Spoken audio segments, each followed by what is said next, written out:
Once there was a man who cut things out of stone. He lived out in the countryside. Yes, he lived all alone.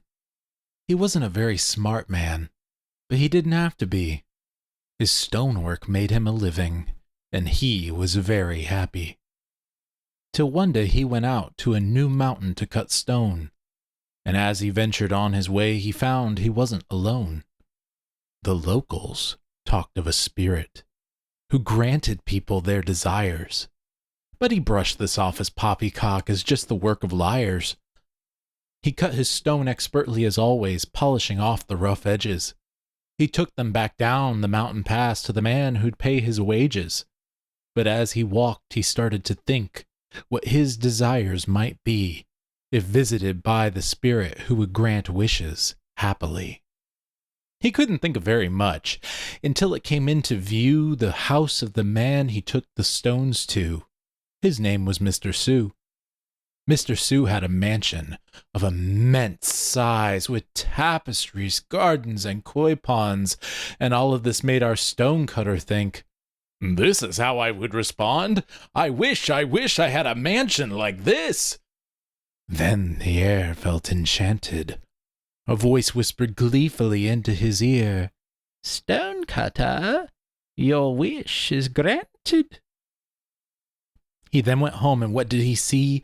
A mansion completely full of rooms, overflowing with tapestries. It was enough to make him swoon. He marveled at it all for about 15 minutes.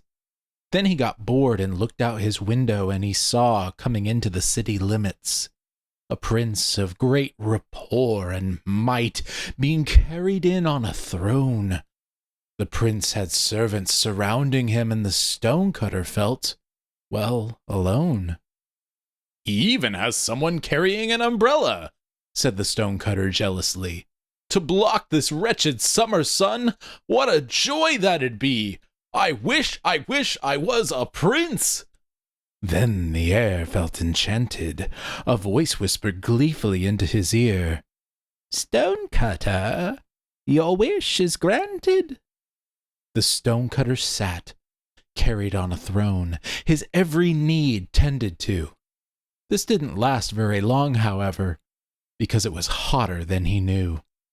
Even though it was nice having an umbrella over him, the sun still made him sweat and continued to brown his skin. He looked up in the sky at the blazing hot sun, and he began to think, "I can block the sun with an umbrella. I could even have a drink.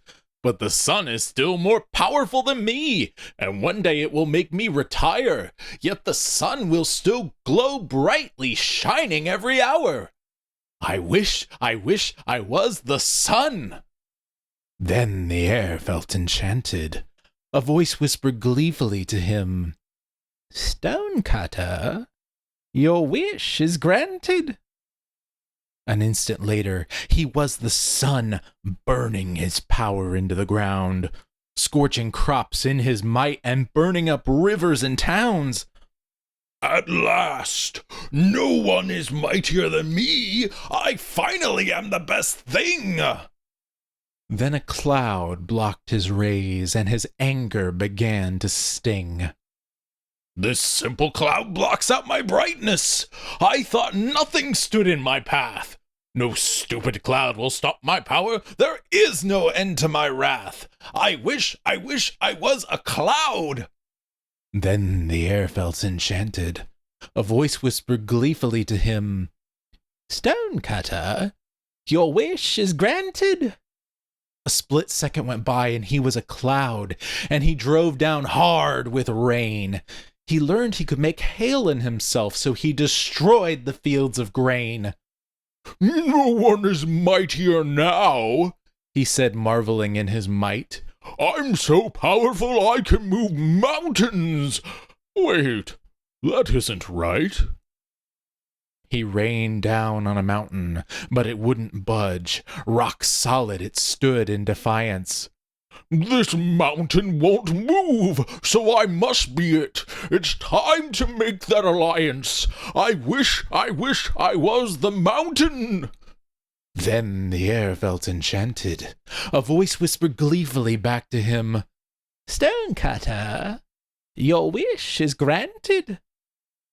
He stood as the mountain. He could not be moved. The sun, it could not scorch him. The rain, it could not wash him away. Nothing could overtake him. He relaxed and took in all the power he had. The solidness of stone was surely the best thing he'd ever have.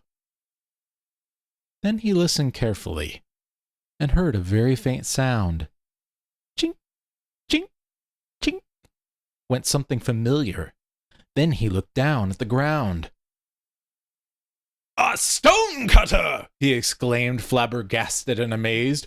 "He's cutting me up! He's destroying my base! He is surely mightier than me! Now I know what I have to be! I wish I was a stonecutter!"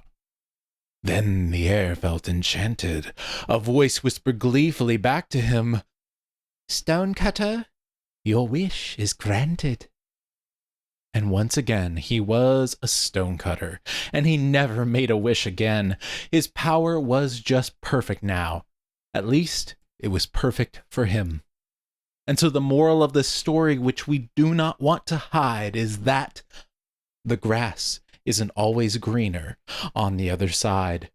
And if you're a stonecutter, a businessman, a mom, a cloud in the sky, a preacher, or a singer of a song, you are exactly what God made you to be.